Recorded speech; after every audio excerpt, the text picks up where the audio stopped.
আপু, তুমি আমাকে এখানে নিয়ে এসেছো কেন? আমাকে প্লিজ ছেড়ে দাও।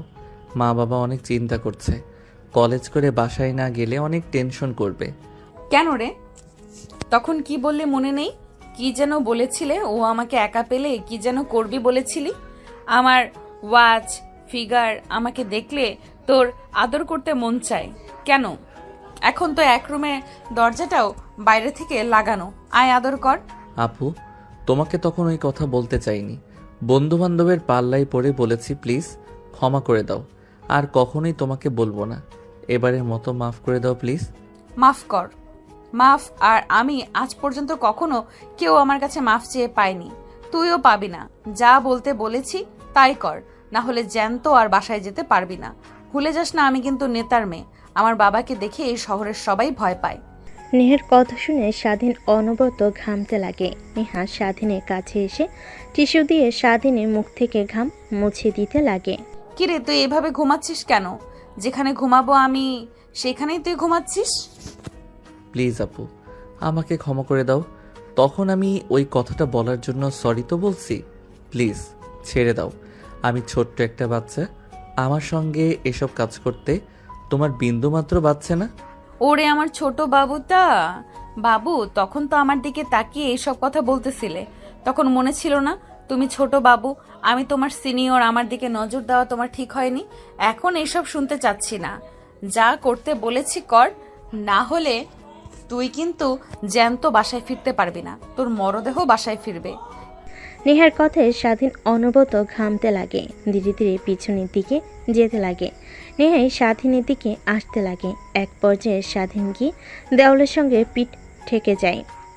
আর কোনো রাস্তা খোলা নেই তার জন্য। নেহা স্বাধীনের কাছে এসে স্বাধীনের দুহাত মুষ্টিবদ্ধ করে ফেলে।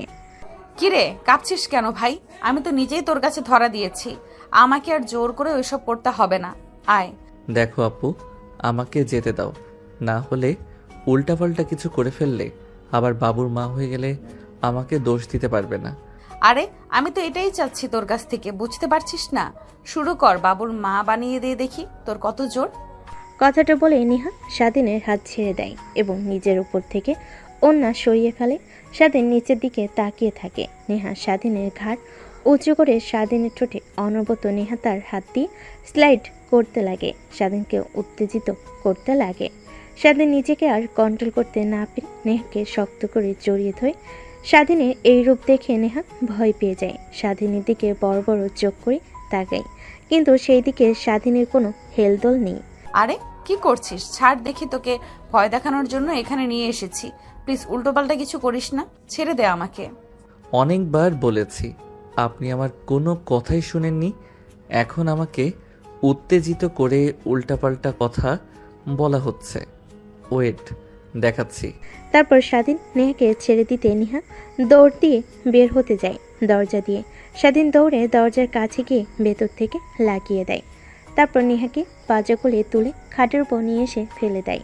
নেহা ধীরে ধীরে পিছনের দিকে যেতে লাগে আর স্বাধীনকে উদ্দেশ্য করে বলতে লাগে, দেখ, আমি তোর বড় আপুর মতো, প্লিজ কিছু করিস না। তখন তুই আমাকে উল্টাপাল্টা মন্তব্য করায় অনেক রাগ হয়ে যায়, তাই ভেবেছিলাম তোকে শাস্তি দেব বাসায় নিয়ে এসে, কিন্তু এরকম পরিস্থিতি হবে কখনো বুঝতে পারিনি। এখন আর এইসব বলে কোনো লাভ নেই। আপনি আমার কবলে পড়েছেন, বাঁচার উপায় একদমই নেই। এখন নিজে নিজে যদি জানতে ভালো না হলে আমি নিজেই সব কিছু করেছি। দেখ, তুই কিন্তু ভুলে যাচ্ছিস আমি এখানকার নেতার মেয়ে। যদি বাবা জানতে পারে তুই আমার সঙ্গে জোর জবরদস্তি করে এইসব করেছিস, তাহলে তোকে তো মারবেই, সঙ্গে তোর সপরিবারে মেরে ফেলবে কিন্তু। ও আচ্ছা, তাহলে এই ব্যাপার। ওয়েট, এর একটা সলিউশন বের করছি আমি। কথাটা বলে স্বাধীন খাট থেকে উঠে তার পকেট থেকে ফোন বের করে ভিডিও অন করে পাশের টেবিলে রেখে দেয়। তারপর নেহার উপর সে ঝাঁপিয়ে পরে নেহা অনবরত স্বাধীনের হাত থেকে বাঁচার চেষ্টা করে, কিন্তু পারে না। সে কখনোই ভাবতে পারেনি যে স্বাধীনকে শাস্তি দিতে গিয়ে সে নিজেই এরকম পরিস্থিতিতে পড়বে। শেষমেশ কোনো উপায় না পেয়ে স্বাধীনের সঙ্গে রেসপন্স করতে লাগে। এইভাবে প্রায় 2 ঘন্টা পার হয়ে যায়। তখনই দরজায় কড়া নাড়তে লাগে। কি রে, 2 ঘন্টা হয়ে গেল দুজন ভিতরে কি করছিস? নাকি তোর উপরে স্বাধীন ঝাঁপিয়ে পড়েছে? দরজা খোল। নেহা কথা বলতে যাবে এর আগে স্বাধীন নেহার ঠোঁটের সঙ্গে নিজের ঠোঁট মিশিয়ে দেয়। নেহা অবাক হয়ে যায়। সেইভাবে 5 মিনিট পার হতে স্বাধীন ছেড়ে দেয় নেহাকে।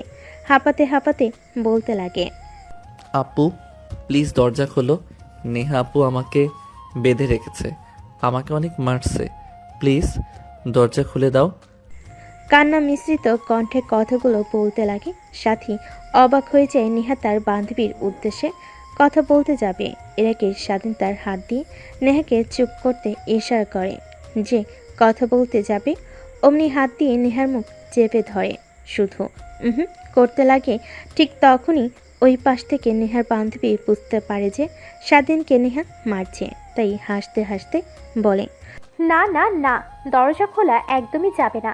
দেখ, সিনিয়র আপুদের দিকে নজর দিলে কি হতে পারে, সেখানে আবার নেতার মেয়ের দিকে নজর দিয়েছিস, একটু তো শাস্তি পেতেই হবে। থাক, যতক্ষণ না নেহা ওকে ছাড়ছে ততক্ষণ আমরা দরজা খুলতে পারবো না। আর নেহা দেখিস, ছেলেটাকে যেন মেরে না ফেলিস। হ্যাঁ, আত্মরা করে রাখিস, মরে গেলে আবার কেস হতে পারে আমাদের নামে, তখন আবার কিন্তু উল্টা ঝামেলায় পড়তে হবে। কথাটা বলেই ওই পাশ থেকে নেহার বান্ধবীরা চলে যায়। নেহার অনেক রাগ হতে লাগে, কিন্তু কি আর করার, সে নিজেই সিংহের সামনে এসে নিজেকে ধরা দিয়েছে। নেহার নিজেকে কন্ট্রোল করতে না পেরে কান্না করতে লাগে। স্বাধীন নেহাকে কান্না করতে দেখে বলে, আরে আপু কান্না করছেন কেন? সবে তো একবার হলো, আরও কয়েকবার হোক। এমনিতেই মা বাবা আমাকে নিয়ে টেনশন করছে, লেট করে বাসায় ফিরলে কিছুই হবে না। প্লিজ আর না, আমাকে ছেড়ে দে। তোর সঙ্গে পাঙ্গা নিতে গিয়ে আমি হাড়ে হাড়ে টের পেয়েছি, শরীর ব্যথা করছে অনেক। স্বাধীন বাঁকা হাসি দিয়ে নেহার দিকে এগিয়ে যেতে লাগে। নেহা অনবরত কান্না করেই চলেছে, সেই দিকে স্বাধীনের কোনো ভ্রুক্ষেপই নেই। স্বাধীন তার চাহিদা মিটিয়ে নেহার উপর শুয়ে পড়ে। নেহা রেগে তার উপর থেকে স্বাধীনকে সরিয়ে দাঁড়ায়। স্বাধীন নিজের তাল সামলাতে না পেরে ফ্লোরে পড়ে যায়। উঠে দাঁড়াতেই নেহা স্বাধীনকে ঠাস ঠাস করে 2টা থাপ্পড় লাগিয়ে দেয়। তার বাচ্চা, তুই আজকে যা আমার সঙ্গে করলি, এর জন্য তোকে হাড়ে হাড়ে পস্তাতে হবে, জেনে নিস। আর তোর কি বাসায় মা বোন নেই? আজ এই জায়গায় যদি তোর বোন হতো তখন কি করতি তুই, জানোয়ারের বাচ্চা? আমি বাবাকে সব কথা খুলে বলবো, তারপরে দেখি তুই কিভাবে এই পৃথিবীতে বেঁচে থাকিস। নেহা থাপ্পড় খেয়ে আর কথা শুনে স্বাধীন হাসতে লাগে। তারপর টেবিলের উপর থেকে ফোনটা হাতে নিয়ে ভিডিওটা অফ করে তারপর নেহাকে উদ্দেশ্য করে বলে, কি যেন বললি আমাকে আর আমার পরিবারকে মেরে ফেলবি তুই? এই যে ভিডিও দেখছিস না, যদি আমার আর আমার পরিবারের কোনো ক্ষতি হয় তাহলে এই ভিডিওটা ইন্টারনেটে ছেড়ে দেব, তারপর দেখব তুই আর তোর বাবা এই সমাজে কিভাবে মুখ দেখাস। যা হয়েছে সব ভুলে যা, মনে করেন এটা কালো অধ্যায়। কথাটা বলতে বলতে স্বাধীন তার নিজের শার্ট প্যান্ট ফ্লোর থেকে নিয়ে পরিধান করে নেয়। অন্যদিকে নেহা বিছানার চাদর জড়িয়ে নিজের শরীরের সঙ্গে অঝরে কান্না করছে। স্বাধীন সেই দিকে আর না দেখে দরজার লক খুলতেই দেখে দরজা খোলা। তারপর বাইরে চলে আসে, দেখে নেহার বান্ধবীরা সবাই দরজার সামনে দাঁড়িয়ে আছে। কি রে, তুই বাহিরে আসলি যে? ও আচ্ছা, নেহার তাহলে তোকে মারা শেষ হয়ে গেছে? কি মেরেছে, এখনো তো অক্ষত রয়েছিস তুই। আমি নেহার জায়গায় থাকলে তোকে একদম মেরে আত্মরা করে ফেলতাম। নেহার বান্ধবীর কথা শুনে স্বাধীন একটা মুচকি হাসি দিয়ে বাড়ি থেকে বের হয়ে যায়। তারপর গাড়ির ভিতর থেকে ব্যাগ নিয়ে হাঁটতে লাগে তার বাসার দিকে। অনেক রাত হয়ে গেছে। ফোনটা হাতে নিয়ে পাওয়ার অন করে দেখে রাত 11টা বাজছে। সঙ্গে সঙ্গে দেখে তার বাবার অনেকগুলো মিসড কল এসেছে। স্বাধীন তড়িঘড়ি করে কল ব্যাক করে। কি রে বাবা, কোথায় তুই? তোকে এতবার ফোন করলাম কিন্তু ফোন রিসিভ করছিস না। রাত 11টা বাজছে, এত রাত অবধি বাইরে ঘোরাফেরা করছিস তুই? জলদি বাসায় আয়, কত চিন্তা করছি আমি আর তোর মা। তাড়াতাড়ি বাসায় আয় বাবা। টেনশন করো না, আমি তাড়াতাড়ি চলে আসছি। এক বন্ধুর বাসায় গিয়েছিলাম, ও ইনভাইট করেছিল ওর বার্থডে পার্টিতে, তাই ফোন পকেটে রেখেছিলাম সাইলেন্ট করে, তাই তোমার ফোন কল দেখতে পাইনি। আমি রওনা দিয়েছি, একটু পরে বাসায় চলে আসব, টেনশন করো না। তারপর স্বাধীন ফোন রেখে দেয়। অন্যদিকে নেহার বান্ধবীরা স্বাধীনের বাঁকা হাসি কারণ বুঝতে পারল না। রুমের মধ্যে উকি মেরে দেখে নেহা বিছানার চাদর জড়িয়ে ধরে কান্না করছে। নেহার বান্ধবীরা যা বোঝার বুঝে ফেলে, দৌড়ে নেহার কাছে এসে বলে, তোকে আগেই বলেছিলাম ছেলেটা ভালো না, ওকে নিয়ে এসব করিস না। বললি না একটু ভয় দেখাবি, এখন নিজের কি অবস্থা করেছিস ভাবতে পারছিস? এবার তোকে কে বিয়ে করবে? তোর বাবা যদি জানতে পারে তাহলে কি হবে জানিস? এই বিষয়টা যদি বাহিরের লোক জানাজানি হয়ে যায় তাহলে তুই আর আঙ্কেল মানুষের সামনে মুখ দেখাতে পারবি না। এই কুত্তার বাচ্চাকে আমি ছাড়বো না। ওর একদিন কি আমারে যে কয়দিন লাগে, ওর ইনফরমেশন বায়োডাটা সব আমি এখনই চাই। আর তোরা রুম থেকে চলে যা, আমি একটু একা থাকতে চাই। দেখ যা হবার তা হয়েছে, এটা নিয়ে ভেবে আর কোনো লাভ নেই। এখন ভাবতে হবে ওকে কিভাবে শায়েস্তা দেওয়া যায়। আর হ্যাঁ, উল্টোপাল্টা কোনো চিন্তা যেন মাথায় না আনিস। কথাটা বলেই নেহার বান্ধবীরা রুম থেকে বেরিয়ে আসে। নেহা গিয়ে দরজা লাগিয়ে দেয়। তারপর ওয়াশরুমে গিয়ে শাওয়ার ছেড়ে নিচে দাঁড়িয়ে অঝরে কান্না করতে লাগে। কুত্তার বাচ্চা, তোর কারণে আজ আমার এই অবস্থা। তোকে যে কি করব আমি নিজেও ভাবতে পারছি না। আর ওর কি দোষ? করা জায়গায় যে কোনো ছেলে থাকলেই এই কাজটাই করতো। আমারই উচিত হয়নি ওর সামনে গিয়ে এই ব্যবহার করা। নেহা, তুই কিভাবে পারলি একটা ছেলের সামনে গিয়ে ওকে উত্তেজিত করে নিতে? এখন নিজে ওকে দোষারোপ করছিস। স্বাধীন যেখানে স্পর্শ করেছিল প্রত্যেকটা স্থানে সাবান দিয়ে শক্ত করে ডলতে লাগে আর কান্না করতে লাগে। নেহার কথাগুলো নিজেই নিজে ভাবছিল আর মাথায় আঘাত করছিল। দেখতে দেখতে ফ্রেশ হয়ে গোসল করে ওয়াশরুম থেকে বের হয়ে আসে। তারপর পোশাক পরিধান করে বাইরে আসে। দেখে তার বান্ধবীরা ল্যাপটপ অন করে কি যেন করছে। নেহা তাদের পাশে গিয়ে বসে, নিজেকে সামলে বলে, কিরে কি হয়েছে? সবাই হুমড়ি খেয়ে ল্যাপটপে কি দেখছিস এভাবে? স্বাধীনকে? ও তোর ধর্ষণকারীকে? মানে? কথাটা বলে নেহা তার বান্ধবীদেরকে সরিয়ে সোফায় বসে পড়ে। দেখে সবাই স্বাধীনের ফেসবুক আইডিতে ঢুকে ওর পিক দেখছে। নেহা স্বাধীনের পিকগুলো দেখে যথারীতি ক্রাশ খেতে লাগে একের পর এক। কি রে, তুই ওর দিকে আবার এইভাবে তাকিয়েছিস কেন? ল্যাপটপের মধ্যে থেকে বের করে আবার মারবি নাকি ওকে? যদি পারতাম তাই করতাম আমি। আচ্ছা, এত রাত হয়ে গেল, আঙ্কেলকে তো দেখছি না, কোথায় গিয়েছে আঙ্কেল? বাবা দেশে নেই, ব্যবসার কাজে বিদেশে গিয়েছে। ফিরতে এখনো মাস দুয়েক লাগবে। আর তোরা তোদের ফ্যামিলিকে ফোন করে বলে দিয়েছে যে আমার বাসায় আছিস, গ্রুপ স্টাডির কথা বল। তোকে আর বলতে হবে না, আমরা সেটা আগেই বলে দিয়েছি, কারণ জানি তোর পাশে গেলে আমাদের রাতে না রেখে আসতে দিবি না, তাই বলে দিয়েছি। তা এখন কি করবি? ওর অনেক ক্ষুধা পেয়েছে, কিছু খাবার আছে কি বাসায়?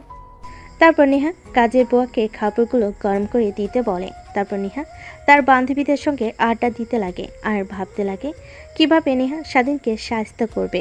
অন্যদিকে স্বাধীন বাসে গিয়ে দরজায় কলিং বেল দিতে স্বাধীনের মা এসে দরজা খুলে দেয়। তারপর রুমের মধ্যে প্রবেশ করে সোফায় গিয়ে বসে স্বস্তির একটা নিঃশ্বাস ফেলে। পাশ থেকে স্বাধীনের মা বলে, 7 দিন হলো না এখানেই নতুন এসেছে, আর এর মধ্যেই বন্ধু বানিয়ে ফেলেছিস। আবার ওর বাসায় গিয়ে বার্থডে পার্টি করিস। একটাবার ফোন করে বলবি না যে বাসায় মা বাবা আছে, অনেক চিন্তা করছে তোকে নিয়ে? সরি মা, আসলে খেয়াল ছিল না আমার। আচ্ছা, খাবারের জন্য কিছু আছে, আমার জন্য বেড়ে আমার রুমে নিয়ে আসো, ফ্রেশ হতে হবে। কথাটা বলে স্বাধীন সোফা থেকে উঠে রুমে চলে যায়। ব্যাগটা খাটের উপর রেখে গামছার প্যান্ট শার্ট নিয়ে ওয়াশরুমে চলে যায়। তারপর ফ্রেশ হতে লাগে। ঠিক তখনই নেহার কথা ভাবতে লাগে। আসলে নেহার সঙ্গে কাজটা করা ঠিক হয়নি। কালকে কলেজে গিয়ে সরি বলতে হবে। আবার যদি উল্টাপাল্টা কিছু করে ফেলে তার ফ্যামিলির সঙ্গে কিংবা তার সঙ্গে, এসব ভাবছিল। তারপর গোসল করে ওয়াশরুম থেকে বের হয়ে এসে দেখে টেবিলের উপর ভাত রেখে গিয়েছে তার মা। তারপর খাওয়া দাওয়া করে খাটের উপর শুয়ে ঘুমানোর চেষ্টা করতে লাগে, কিন্তু তার দু চোখে কোনো ঘুম ধরা যায় না।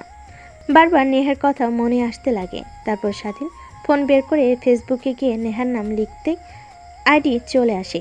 তার প্রোফাইলে ঢুকে একের পর এক ছবি স্ক্যান করতে লাগে। স্বাধীনে কেন জানি নেহার প্রতি অনেক মায়া কাজ করতে লাগে। তারপরে মেসেঞ্জারে গিয়ে আইডিতে হাই লিখে মেসেজ করে।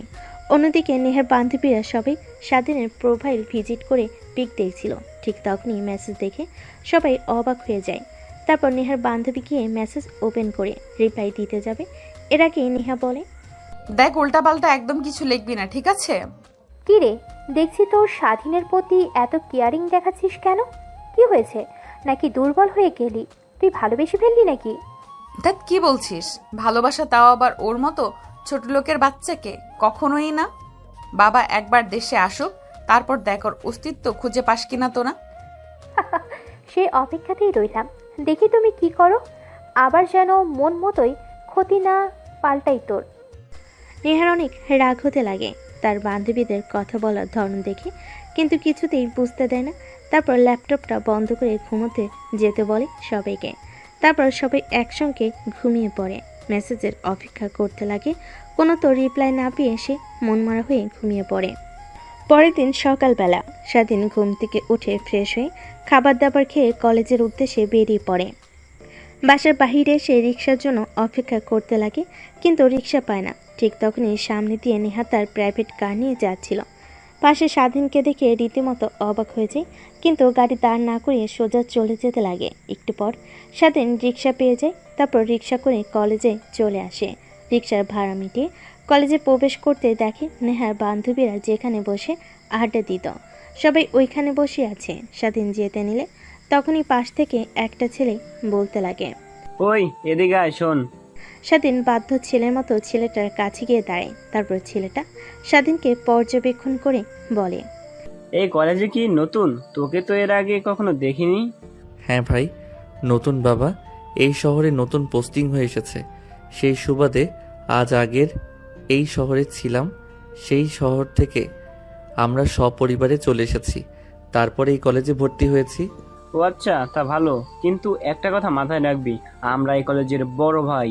যখন আমাদের সামনে দিয়ে যাবি মাথা নিচু করে আর সালাম দিয়ে যাবি, ঠিক আছে? হ্যাঁ, বুঝতে পারছি। তাহলে এখন একটা কাজ কর, ওই যে দেখছিস মেয়েগুলো, ওর মধ্যে যে একটা মেয়ে টি শার্ট পরে আছে, শার্টের বোতাম খোলা, ওই মেয়ের কাছে গিয়ে তুই প্রপোজ করবি আর বলবি তোমার সঙ্গে রুম ডেট করতে চাই। ছেলেটার দেখানো ইশারা অনুযায়ী স্বাধীন সেই দিকে যেতে লাগে। দেখেন নেহার পাশে বেশ কিছু মেয়ে বসে থেকে আড্ডা দিচ্ছেন। কিরে, তাকে কি ভাবছিস? যা গিয়ে প্রপোজ করবি, আর আমি যেটা বললাম সেটা বলবি, ঠিক আছে? তা না হলে তো বড় ভাইদের কথা না মানার কারণে কলেজে পোলাপানদের দিয়ে অনেক মারাবো বলে দিলাম। স্বাধীন বুঝতে পারে ভাইদের কথা না শুনলে তাকে অনেক মার খেতে হবে, তাই ছেলেটার দেখানো মেয়েদের অনুযায়ী স্বাধীন এগিয়ে যায়। তারপর সেখানে থাকা মেয়েটার কাছে গিয়ে হাঁটু গেড়ে হাতে একটা ফুল নিয়ে মেয়েটার দিকে তাকিয়ে ছেলেটার বলা কথাগুলো বলতে লাগে। সেখানে প্রত্যেকটা মেয়ে অনেক রেগে যায়। নেহার বান্ধবীরা কথাটা শুনে অনেক অবাক হয়। তারপর মেয়েটা স্বাধীনের কলার চেপে ধরে ঠাস ঠাস করে থাপ্পড় মেরে বলতে লাগে, ফকিন্নির বাচ্চা, তুই আমাকে চিনিস? আমি কে? তোর সাহস কি করে হয় আমাকে এই সকল কথাবার্তা বলতে? কি বলি? আমার সঙ্গে রুম ডেট করবি? ফকিন্নির বাচ্চা, সাহস কত? তুই আর জানিস আমি কে? আমার বাবার এই কলেজের প্রিন্সিপাল। যদি বলি তোকে ঘাড় ধাক্কা দিয়ে এই কলেজ থেকে বের করে দেবে, আর আমার কাছে এসে উল্টোপাল্টা কথা বলিস তুই? স্বাধীন আগে থেকে বুঝতে পারছিল যে তার সঙ্গে এরকম কিছু হবে। ঠিক তখনই সেই ছেলেগুলো সেখানে হাজির হয়। ধীরে ধীরে পুরো কলেজে থাকা স্টুডেন্টগুলো তাদের দিকে তাকিয়ে থাকে। ছেলেটা এসে মেয়েটার সামনে দাঁড়িয়ে বলে, কিরে সাথী, কি হয়েছে? এই ফকিন্নির বাচ্চা তোকে উল্টাপাল্টা মন্তব্য করেছে, তাই না? আপু, বিশ্বাস করেন, আমি বলতে চাইনি। এই ভাইয়াটা আমাকে বলতে বলেছে আপনাকে কথাগুলো, না হলে আমাকে নাকি কলেজের পোলাপানদেরকে দিয়ে মাইর খাওয়াবে। তাই আমি ভয় পেয়ে আপনাকে এই কথাগুলো বলেছি। প্লিজ ক্ষমা করে দাও আমাকে। কি? আমি সাথীকে এইসব কথা বলতে বলেছি? হ্যাঁ, কুত্তার বাচ্চা, আমার নিজের দোষ করে আবার আমার নামে চাপিয়ে দিচ্ছিস? তোর খবর আছে। এই তোরা দেখছিস কি? মার শালাকে। কথাটা বলতে যত দেরি স্বাধীনকে সবাই মারতে তত দেরি করে না। এক এক করে প্রত্যেকটা ছেলে সে স্বাধীনকে মারতে লাগে। তারপর ছেলেটা হকি স্টিক নিয়ে স্বাধীনকে মারতে লাগে। স্বাধীনের মাথায় আঘাত পড়তেই স্বাধীন অজ্ঞান হয়ে মাটিতে লুটিয়ে পড়ে। পাশ থেকে চিৎকার দিয়ে নেহার বান্ধবীরা নেহাকে জড়িয়ে ধরে বলে, উচিত শিক্ষা পেয়েছে কুত্তার বাচ্চা, ওকে এই শাস্তি দেওয়াই উচিত ছিল। সবাইকে আজে বাজে মন্তব্য করা, তোকে করেছে কাল, আজ প্রিন্সিপাল স্যারের মেয়েকে উচিত শিক্ষা পেয়েছে। এই তোরা ওকে আরো মার। স্বাধীন অজ্ঞান হয়ে যাওয়ার শেষ অবধি নেহার দিকে করুণ দৃষ্টিতে তাকিয়ে থাকে। তাকে বাঁচানোর শেষ অবলম্বন ইচ্ছা নেহার কেন জানি অনেক খারাপ লাগতে লাগে, কিন্তু কি আর করবে। সে এখন যদি স্বাধীনকে সাহায্য করে তাহলে তার বান্ধবীরা উল্টাপাল্টা কথা বলবে। মারতে মারতে স্বাধীনের নাক মুখ দিয়ে রক্ত বের হতে লাগে। প্রিন্সিপাল স্যার ম্যাডাম এসে সকলকে সরে যেতে বলে স্বাধীনের এই করুণ দশা দেখে সবাই ভয় পেয়ে যায়। ছেলেটাকে এমনভাবে মেরেছে যে হাত পা দিয়ে রক্ত বের হচ্ছে। নেহার কেন জানি অনেক খারাপ লাগে। আর কোনো কিছুর তোয়াক্কা না করে নেহা আর আরেকটা ছেলে স্বাধীনকে ধরাধরি করে গাড়িতে করে নিয়ে স্টার্ট দিয়ে হসপিটালের দিকে যেতে লাগে। নেহার বান্ধবীরা সবাই অবাক হয়ে যায় নেহার কাণ্ড দেখে। তারপর তারা নিজেদের মধ্যে কানাঘুষা করতে লাগে। কি রে, এর আবার কি হলো? স্বাধীনকে দেখে এরকম রিয়াক্ট করলো কেন? আর ও শাস্তি পেয়েছে, ওর তো খুশি হওয়ার কথা।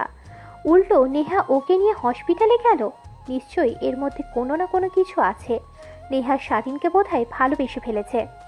অন্যদিকে নেহার বান্ধবীকে নিয়ে হসপিটালে চলে আসে ডাক্তার। স্বাধীনের করুণ দশা দেখে আইসিইউতে ভর্তি করে পাশে থাকা ছেলেটা বলতে লাগে, আপু, ওরে হাল হলো কি করে, আর এইভাবে মারলো কে? তারপর নেহা সব কথা খুলে বলে। পাশে থাকা স্বাধীনের বন্ধু মাথায় হাত দিয়ে চেয়ারে বসে পড়ে। নেহা বসে পড়ে। তারপর স্বাধীনের বন্ধু নেহাকে বলতে লাগে, আপু, বিশ্বাস করবেন কিনা তা জানি না, আমি স্বাধীনের সঙ্গে সে ছোট্টবেলা থেকে বন্ধুত্ব, কখনো কোনো মেয়ের দিকে বাজে দৃষ্টিতে তাকাই নাই। সবসময় প্রত্যেকটা মেয়েকে সম্মান করেছে। আমি শিওর দিয়ে বলতে পারবো যে স্বাধীন কারোর চাপে পড়ে এই কথাটা বলেছে। ও ওই রকম ছেলেই না যে সকলের সামনে গিয়ে প্রপোজ করবে, তাও আবার বাজে কথা বলে। তারপর নেহা স্বাধীনের বন্ধুর সঙ্গে টুকটাক কথা বলছিল। ঠিক তখনই সেখানে আবির্ভাব ঘটে ডাক্তারের। কিছু ফর্মালিটি পূরণ করতে বলে, কিন্তু এখানে স্বাধীনে কেউ নেই। তাই নেহা বউ পরিচয় দিয়ে ফর্মালিটিগুলো পূরণ করে। পাশে থাকা স্বাধীনের বন্ধু অবাক হয়ে যায়। তারপর স্বাধীনের অপারেশন স্টার্ট হয়।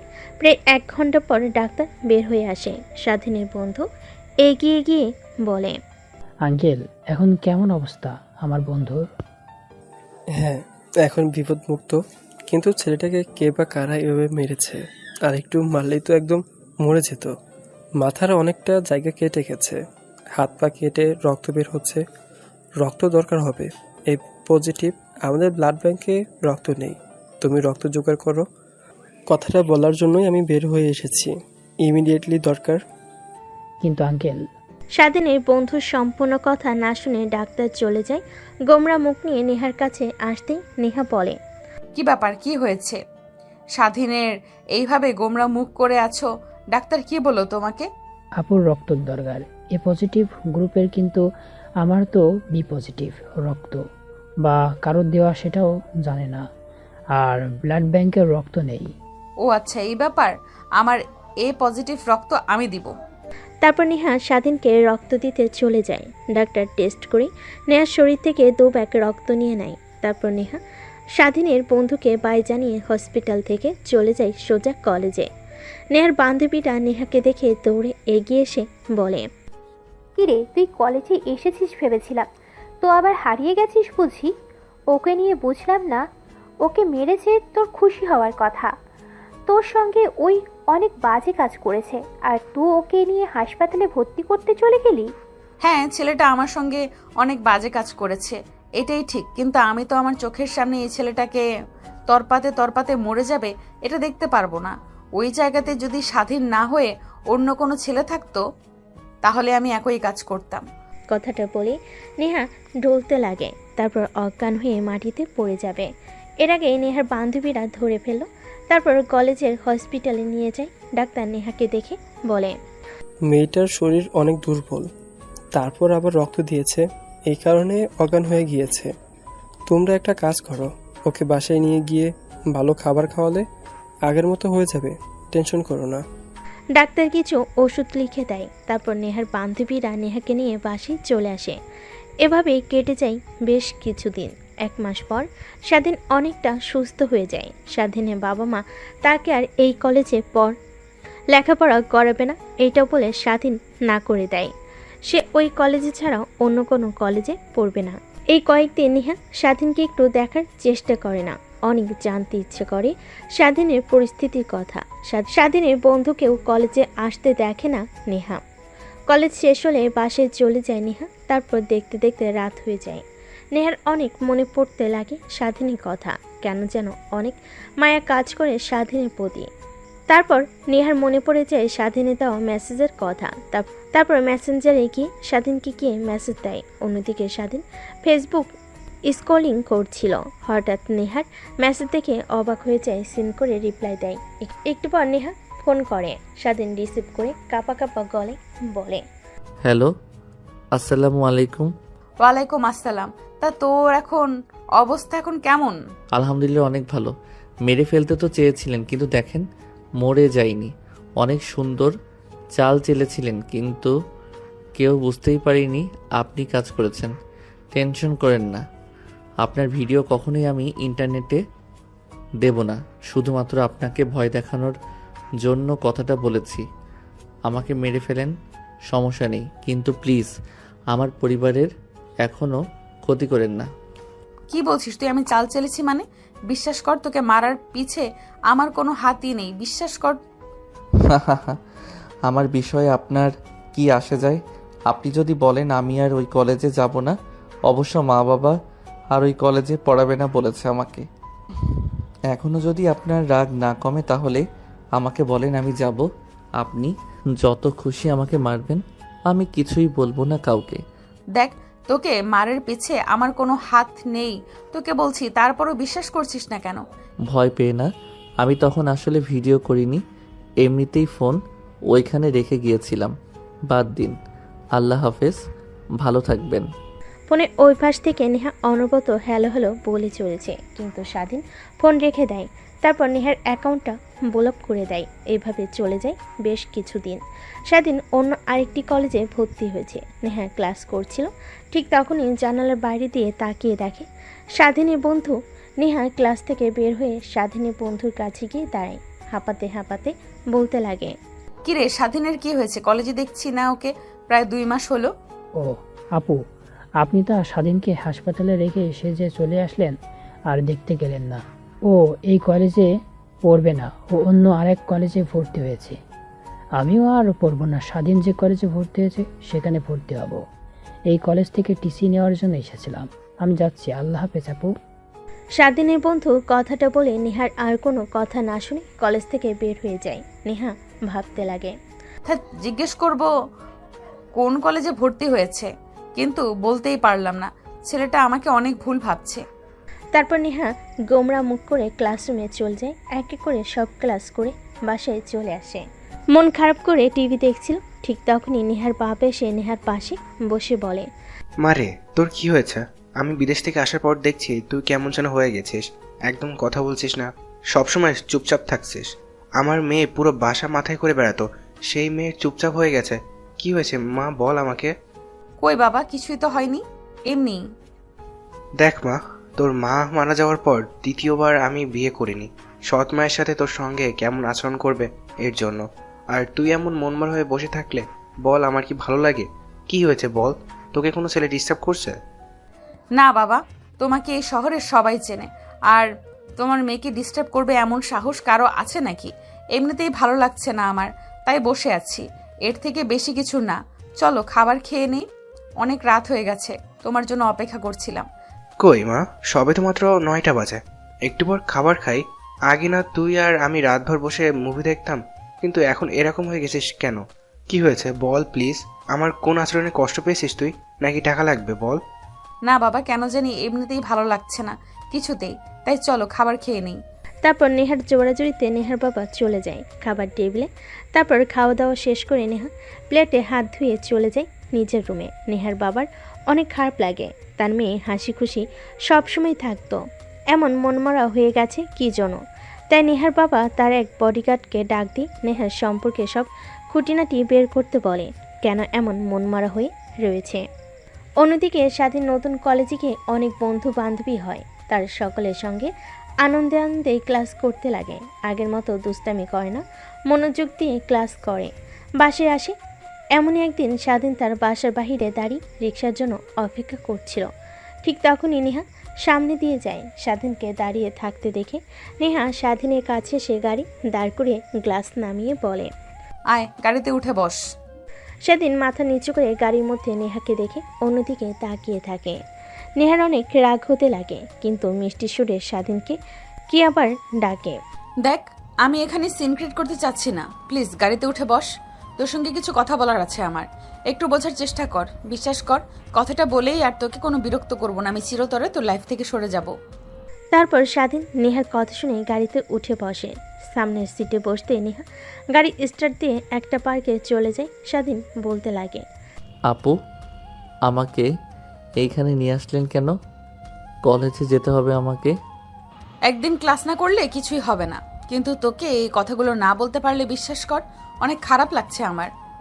তারপর নেহা আর স্বাধীন পার্কের ভিতরে গিয়ে একটা বেঞ্চিতে গিয়ে বসে পড়ে। দুজনের মধ্যে অনেকটা দূরত্ব, এই দূরত্ব থেকেও মনের দূরত্ব অনেক। ঠিক তখনই নেহা স্বাধীনের কাছে গিয়ে স্বাধীনের 2 হাত চেপে ধরে বলতে লাগে, দেখ, আমি জানি তুই আমাকে অনেক বাজে আর খারাপ মেয়ে হিসেবে চিনিস, কিন্তু বিশ্বাস কর আমি মোটেও অমন না। আর তুই ভাবছিস কলেজে যে তোকে মেরেছে ওর মধ্যে মেন ভিলেন হচ্ছে আমি, কিন্তু বিশ্বাস কর আমি কিছুই করিনি। ইভেন আমার তো তোর প্রতি কোনো ক্ষোভ নেই, কারণ আমি বুঝতে পেরেছি যে দোষটা আমারই ছিল। তোর জায়গায় ওখানে যে কোনো ছেলে থাকলে আমার সঙ্গে একই কাজ করতো। ও আচ্ছা, এই কথা তো এই কথা তা আগে বলবেন না?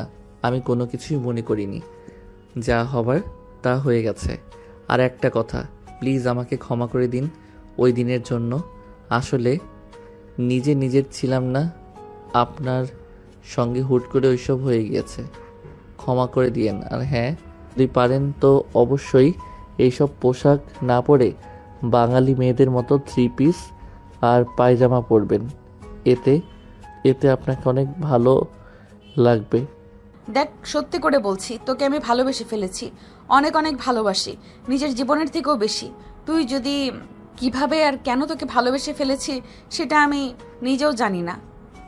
নেহার কথা শুনে স্বাধীন হাসতে লাগে। নেহা স্বাধীনের হাসির দিকে অপলক দৃষ্টিতে তাকিয়ে থাকে। একটু পর স্বাধীন হাসি থামিয়ে দিয়ে বলে, ও রিয়েলি? কোটিপতি বাবার একমাত্র মেয়ে, ও সরি নেতার একমাত্র মেয়ে আমার প্রেমে পড়েছেন? এটা আবার নতুন প্ল্যান বুঝি আমাকে মারার জন্য? আর মারতে হবে না। হ্যাঁ, আমি ভুল করেছি, আপনার কাছ থেকে ক্ষমা চাচ্ছি।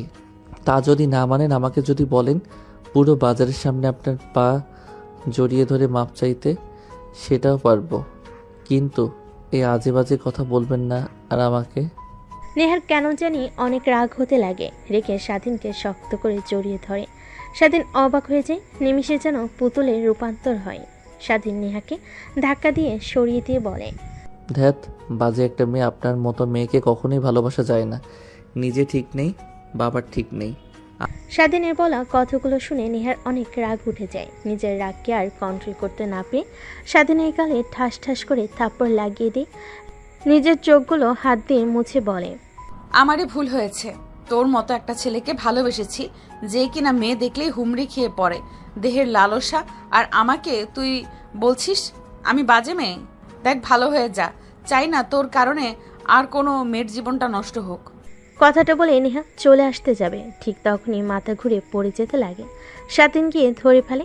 নেহা স্বাধীনকে ধাক্কা দিয়ে দূরে সরিয়ে দিয়ে বলে, একদম তুই আমাকে টাচ করবি না, আমি বাজে মেয়ে, তাই না? স্বাধীনে কেন জানি নেহার বলা কথাগুলো তীরের মতো এসে মুখে বাঁধে। তারপর নেহাকে ছেড়ে দেয় না। স্বাধীন নেহাকে বেঞ্চের উপর বসিয়ে দেয়। তারপর দোকান থেকে পানির বোতল নিয়ে এসে নেহার দিকে এগিয়ে দেয়। নেহা পানির বোতল নিয়ে ঢক ঢক করে পানি খেতে লাগে। স্বাধীন এতক্ষণে নেহার দিকে ভালোভাবে তাকিয়ে দেখে। এখন তাকিয়ে দেখে নেহা আগের থেকে অনেকটা চেঞ্জ হয়ে গিয়েছে। চোখের নিচে কালি, বোধহয় অনেক রাত জাগে। 2 চোখ লাল মনে হয়, অনেক কান্না করে। আমি ঠিক আছি, আর তুই চলে যেতে পারবি একা, নাকি আমি তোকে কলেজে নামিয়ে দিয়ে আসবো? আমি একাই যেতে পারবো, আর নিজের দিকে খেয়াল রাখবেন। কথাটা বলে স্বাধীন পার্ক থেকে বের হয়ে রিক্সা নিয়ে কলেজে আর না গিয়ে বাসে চলে আসে। দরজায় কলিং বেল দিতেই স্বাধীনের মা এসে দরজা খুলে দেয়। স্বাধীনের দিকে ড্যাপ ট্যাপ করে তাকিয়ে থাকে। কিরে বাবা, কি হয়েছে? আজ এত তাড়াতাড়ি বাসায় চলে আসলে যে? কেন জানি আজকে কলেজ করতে একদমই ভালো লাগছিল না। বাবা, কি হয়েছে তোর? তোকে দেখছি দিন দিন কেমন জানি চেঞ্জ হয়ে যাচ্ছিস। আগের মতো হাসি খুশি নেই, সবসময় গোমরা মুখ করে থাকিস। বল, কি হয়েছে আমাদের? তাই বাসায় চলে এসেছি। আরে মা, কিছুই হয়নি, শুধু শুধু তোমরা আমাকে নিয়ে চিন্তা করছো। ভালো লাগছে না, রুমে গিয়ে একটা ঘুম দিলে ঠিক হয়ে যাব। তারপর স্বাধীন রুমে গিয়ে ফ্রেশ হয়ে পোশাক পরিবর্তন করে খাটের উপর শুয়ে ঘুমানোর চেষ্টা করে।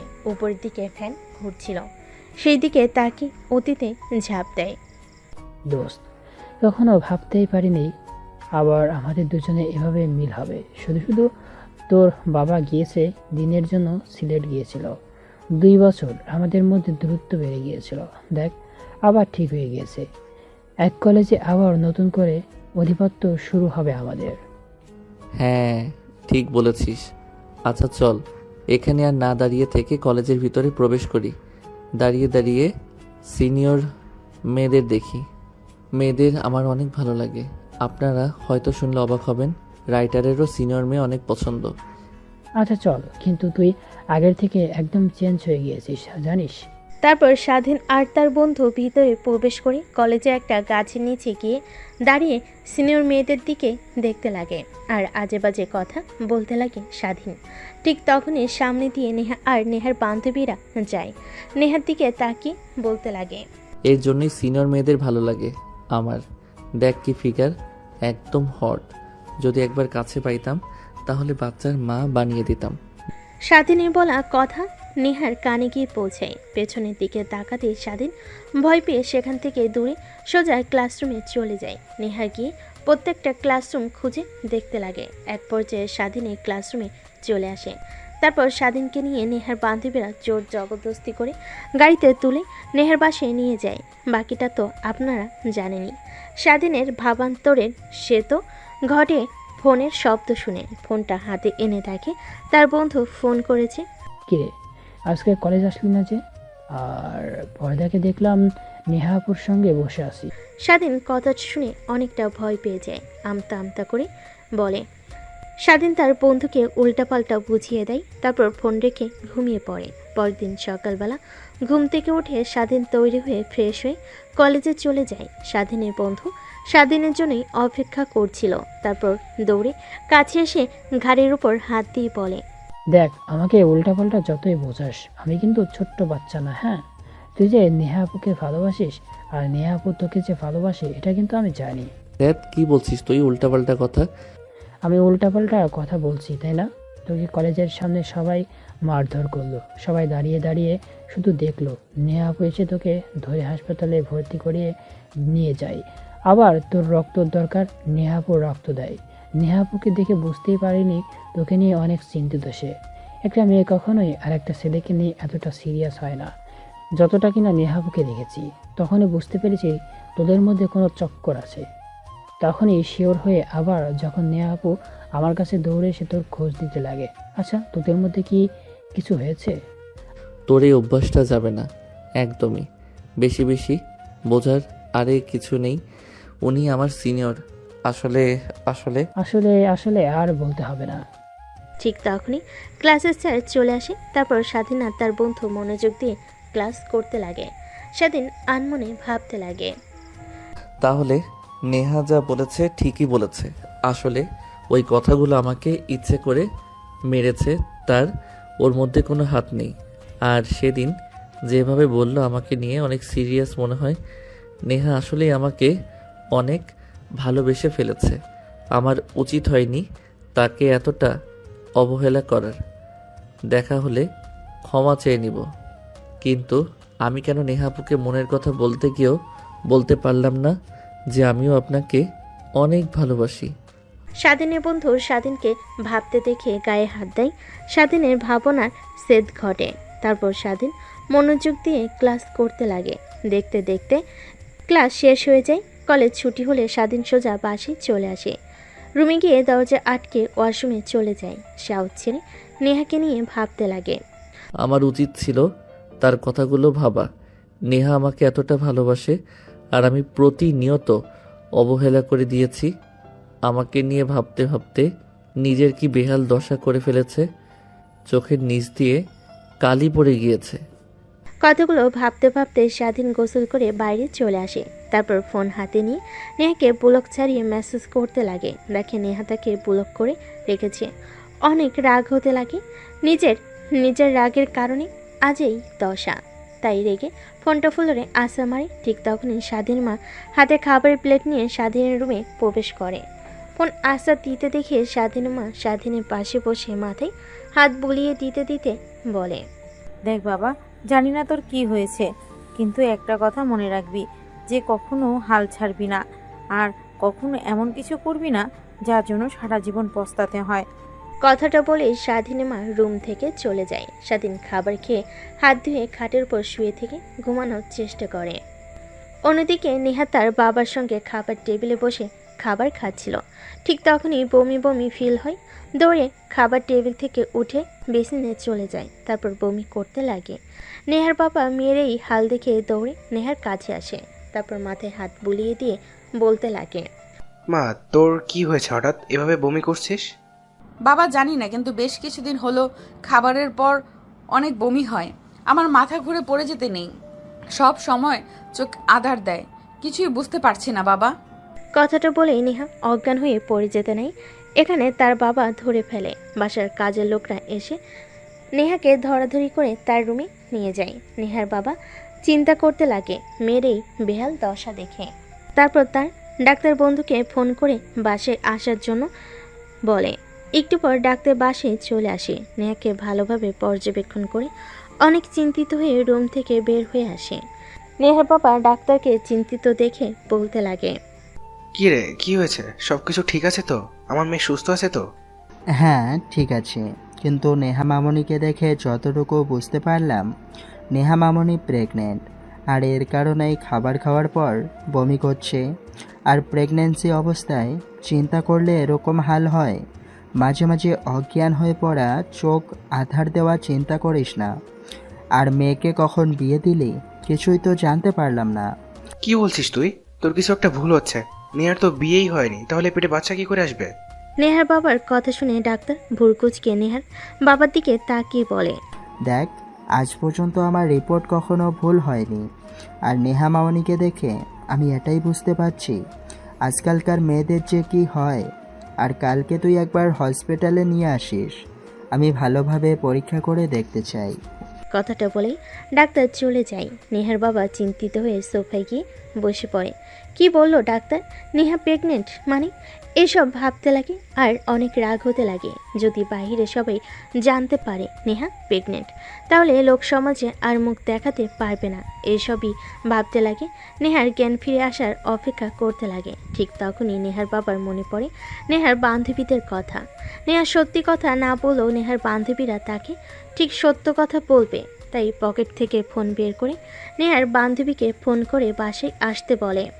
একটু পরে নেহার সকল বান্ধবীরা বাসে আসে। বসার রুম দিয়ে নেহার রুমের দিকে যাচ্ছিল। ঠিক তখনই নেহার বাবা ডাক দেয়। সবাই গিয়ে বসে পড়ে। তারপর নেহার বাবা বলতে লাগে, দেখো মা, তোমরা আমার মেয়ের মতোই। প্লিজ তোমরা আমার কাছে কেউ মিথ্যা কথা বলবে না। না আঙ্কেল, বলুন নির্দ্বিধায়, আপনাকে যা সত্যি তাই বলবো। নেহার বাবা স্বস্তির একটা নিঃশ্বাস ফেলে গম্ভীর কণ্ঠে বলতে লাগে, নেহা প্রেগনেন্ট। কি? নেহা প্রেগনেন্ট মানে? হ্যাঁ, নেহা প্রেগনেন্ট। আজ খাবার টেবিলে আমার সঙ্গে বসে খাবার খাচ্ছিল। ঠিক তখনই দৌড়ে খাবার টেবিল থেকে উঠে বেসরে গিয়ে বমি করতে লাগে। আমার সঙ্গে কথা বলতে বলতে অজ্ঞান হয়ে পড়ে। তারপর বাসার কাছের লোকদের নিয়ে রুমে নিয়ে যাই, ডাক্তারকে ফোন করে আসার জন্য বলি। ডাক্তার ভালোভাবে দেখে বলে নেহা প্রেগনেন্ট। প্লিজ মা, তোমরা আমার কাছ থেকে কিছু লুকিও না, যা সত্যি তা বলো নির্দ্বিধায়। তারপর নেহার বান্ধবীরা নেহার বাবাকে শুরু থেকে শেষ পর্যন্ত বলে যে কিভাবে নেহা প্রেগনেন্ট হলো।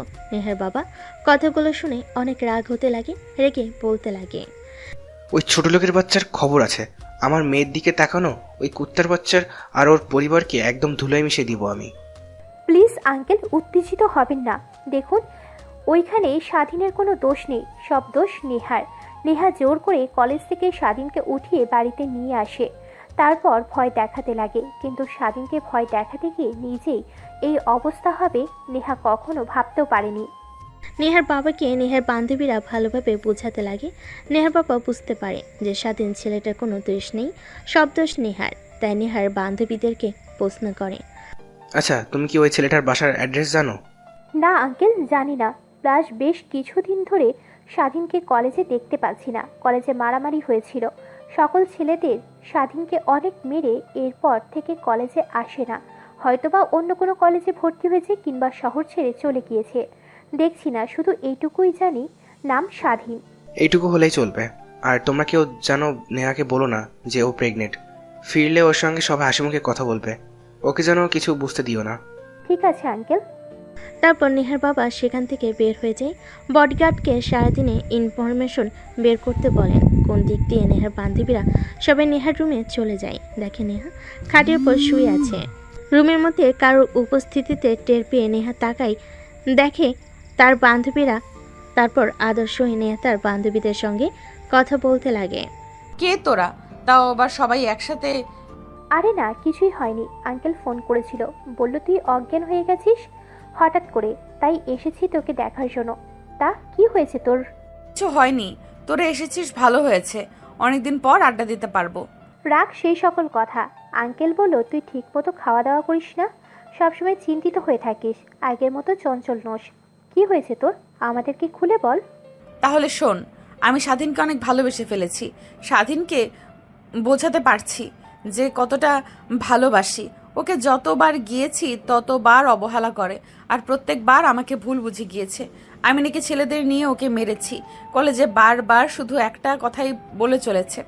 আমি অনেকবার বোঝানোর চেষ্টা করেছি, কিন্তু আমার কথা একদমই বোঝার চেষ্টা করছে না। কি করব এখন কিছুই মাথায় আসছে না। ও আচ্ছা, তাহলে এই ব্যাপার। আপনি আপনার রাজাকে নিয়ে টেনশন করে নিজের এই হাল করে ফেলেছেন। একবার আয়নার দিকে তাকা, নিজের কি হাল করেছিস। চোখে নিচ দিয়ে কালি, ঠিক মতো ঘুমাস না, ঠিক মতো খাওয়া দাওয়া না করে শরীরের কি হাল করেছিস। নেহা তার বান্ধবীদের জড়াজড়িতে এক পর্যায়ে উপরের দিকে তাকিয়ে গম্ভীর একটা নিঃশ্বাস ফেলে বলতে লাগে। নেহা তার বান্ধবীদের কথা শুনে আয়নার দিকে তাকায়। দেখতে পাই এই 3 মাসে অনেক পরিবর্তন হয়ে গিয়েছে। চোখের কালি আগে থেকে অনেকটা রোগা হয়ে গিয়েছে, ঠিকমতো খাওয়া দাওয়া না করে। দেখিস, আর ওকে যদি পেতে চাস তাহলে এইভাবে ভেঙে পড়লে তো আর হবে না। দেখ, হাল ছাড়লে কখনোই হবে না। আর আমি যা মনে করি, স্বাধীন তোর জন্য একদমই পারফেক্ট না। ও অনেক ছোট, তোর থেকে প্রায় 2 বছরের জুনিয়র। আর তুই না আমাদেরকে বড় বইলা বলেছিলি যে ওকে শেষ করে ফেলবি। ওর পরিবার সহ তোর বাবা দেশে ফিরলেই উল্টে দেখি আমাদের মহারানী তার মেরে ফেলার নায়ককে ভালোবেসে ফেলেছে। কথাগুলো বলে নেহার বান্ধবীরা নেহাকে পচাতে লাগে। নিমিষেই গম্ভীর মুখটা হাসি মেখে যায়। এজন্যই বলে জীবনে বন্ধুর প্রয়োজন আছে। অন্যদিকে স্বাধীনে কেন জানি নেহার কথা অনেক মনে হতে লাগে। নিজের অজান্তেই নেহাকে নিয়ে ভাবা শুরু করে। সজীবের কাছ থেকে কথাটা শোনার পর নেহার কাছ থেকে ক্ষমা চাইতে মরিয়া হয়ে পড়ে। কিন্তু নেহার তো আর বাসা চেনে না। কলেজের সামনে গিয়ে অনেক দাঁড়িয়েছে, কিন্তু কলেজে আর আসে না। ফেসবুক থেকে ব্লক করে রেখেছে, সব বই বন্ধ। এইসবই ভাবছিল শুয়ে থেকে। ঠিক তখনই ফোন বাজতে লাগে। ফোনটা হাতে নিয়ে দেখে অচেনা একটা নাম্বার। কানের কাছে নিতেই বলতে লাগে, আসসালামু আলাইকুম। কে? শালা, আমার নাম্বার তো সেভ করা নেই। আমি সজীব। ও তুই? তা কি মনে করে? কিরে, তোর কি হয়েছে? ঠিকমতো কলেজে আসিস না, আসলেও আলমোনা হয়ে থাকিস। আমি সারাক্ষণ দেখি রুমের বাইরেও বের হোস না। আগে প্রত্যেকদিন পাড়ার মাঠে জাতীয় ক্রিকেট খেলার জন্য, এখন তাও যাস না। কি হয়েছে আমাকে খুলে বল। আর তোর জন্য একটা সারপ্রাইজ আছে, বাসার নিচে আয়। দেখ, ভালো লাগছে না। আমার ঘরের ভিতর থাকতেই অনেক ভালো লাগে। কিছু বললেই বল, আর আমার রুমে আয়। নেহা আপুর অ্যাড্রেস খুঁজে পেয়েছি। কি? সত্যি? হ্যাঁ সত্যি, নিচে আয়। কথাটা শুনে স্বাধীন আনন্দিত হয়ে খাট থেকে উঠে পড়ে। তারপর ওয়াশরুমে গিয়ে ফ্রেশ হয়ে পোশাক পরিবর্তন করে বাড়ি চলে আসে। এসে দেখে সজীব দাঁড়িয়ে আছে বাইক নিয়ে। তারপর সজীবের বাইকে উঠে বসে পড়ে। একটু পর একটা আলিশান বাসার সামনে গিয়ে বাইক দাঁড় করে। সজীব বাড়ির দিকে ইশারা করে বলে, স্যার, এটা আপনার সিনিয়র গার্লফ্রেন্ডের বাড়ি। ধ্যাত শালা, কি বলছিস? তুই গার্লফ্রেন্ড মানে আমার সিনিয়র আপু হয়? বলে যাস না তুই কিন্তু নেহা। হ্যাঁ ভাই, আর বলতে হবে না। একটা মেয়ের জন্য পাগল রাতে ঠিকমতো ঘুমায় না, সবসময় বাসায় পড়ে থাকেন, আবার বলেন সিনিয়র আপু। তোর মুখ মেরে ভেঙে দিব শালা। আরে সত্যি বলছি, শুধুমাত্র ক্ষমা চাওয়ার জন্য এখানে এসেছি। ক্ষমা চেয়ে সোজা বাসায় চলে যাব। তারপর স্বাধীন আর তার বন্ধু বাসার নিচে দাঁড়িয়ে বোঝার চেষ্টা করে কোনটা নেহার রুম, কিন্তু আলিশান বাড়ি অনেকগুলো রুমের মধ্যে কিভাবে বুঝতে পারবে যে কোনটা নেহার রুম? এভাবে অনেকটা সময় পার হয়ে যায়, কিন্তু নেহার দেখা পায় না। আরে শালা হয়েছে তোর, বসে থাকতে থাকতে তোর মশার রক্ত খেয়ে পুড়িয়ে ফেলবে। এখন তো অন্তত চল, মনে হয় নেহা বাসায় নেই। আমার কেন জানি মনে হচ্ছে নেহা বাসায় আছে, আর একটু পরে বেলকনিতে আসবে।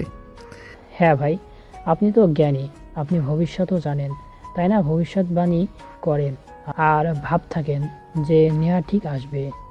চললাম, বসে থেকে মশার কামড় খেতে পারবো না আর। এতক্ষণ দাঁড়িয়ে থাকলি, আর একটু দাঁড়িয়ে থাক প্লিজ। দেখ, যা করার তাড়াতাড়ি কর। তুই নিজেও তো বললি যে ভালোবাসিস না, তারপর আবার তাকে দেখার জন্য এখানে অপেক্ষা করছিস। আর তুই কি ভাবছিস এখান থেকে নেহাকে ডাকলে ওই বেলকনিগুলো থেকে ভাবছিস তোর ডাক শুনতে পাবে?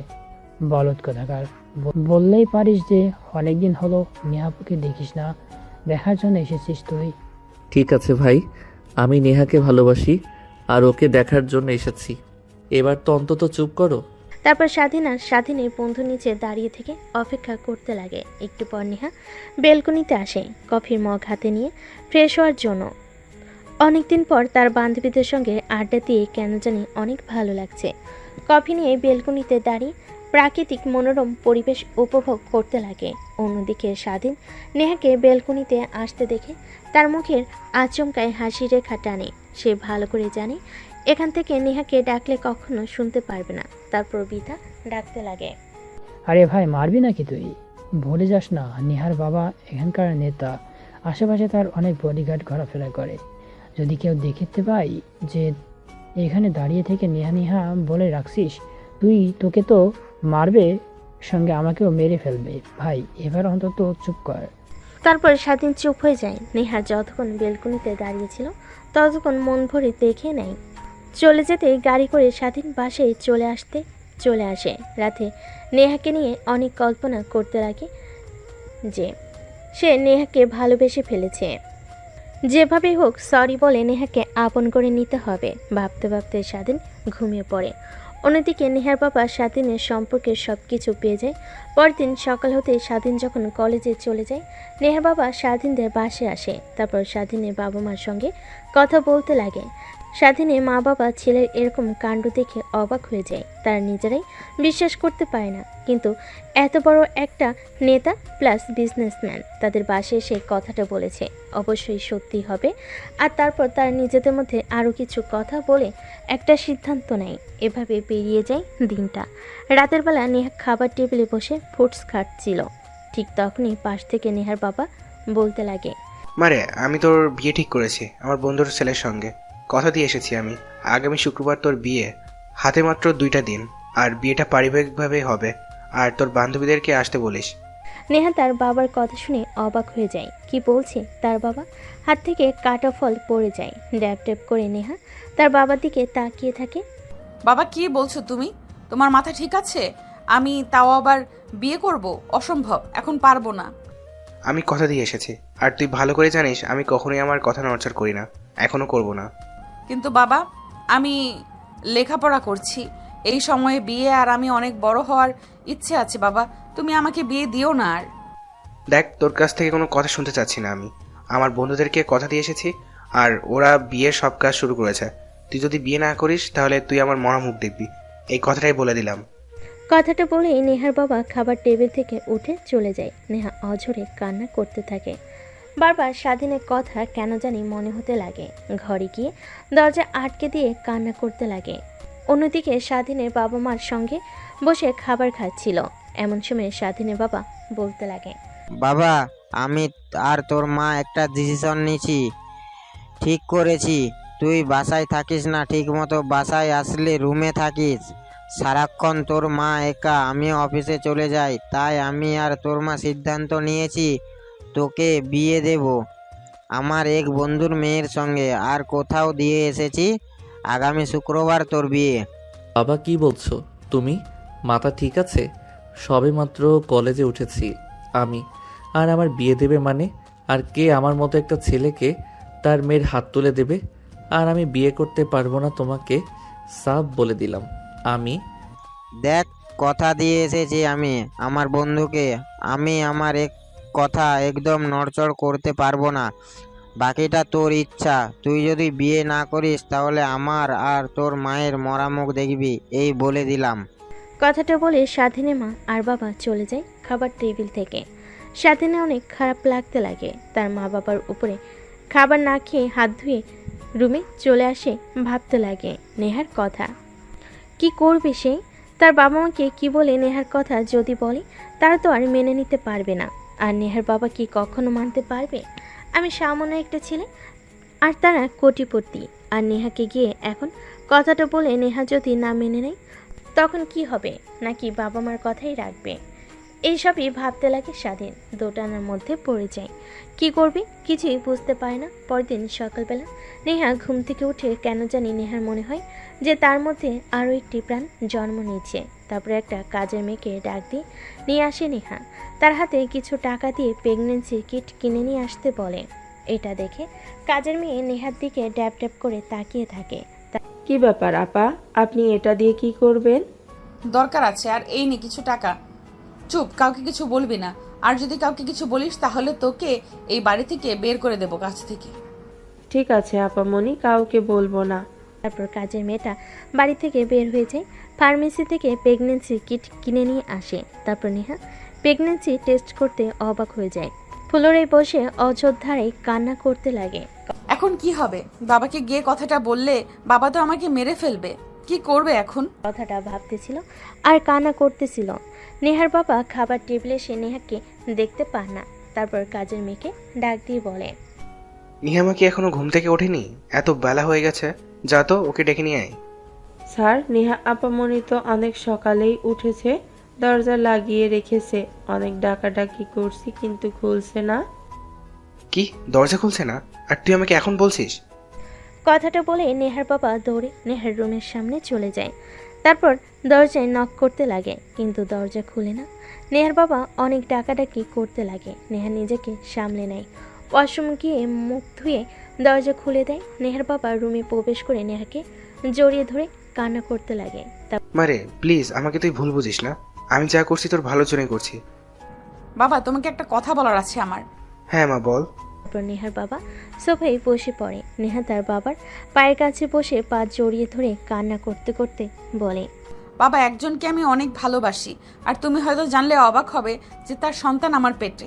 কথাটা বলে নেহা চুপ হয়ে যায়, কারণ সে জানে তার বাবা এখন তাকে অনেক বকাবকি করবে। কিন্তু তার বাবার কোনো রেসপন্স না দেখে মুখ তুলে তাকায়।